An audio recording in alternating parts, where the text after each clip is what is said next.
2021 Toyota Highlander overhead console. This is a known issue on these where the little view thing here not working. Simple fix. Of course, you gotta replace it with a new one. All that really holds it in is just 4 clips. So what you want to do, I'll try to do it one-handed. Just grab from the back, and you want to pull downwards onto it. You'll need 2 hands at least.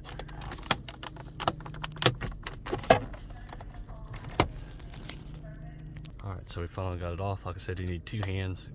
Try to grab on the corners if you can, because that's where the clips are at.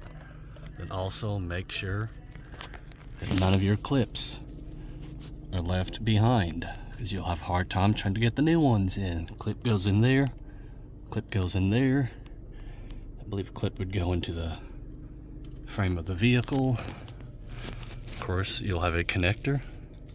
Go and unplug him.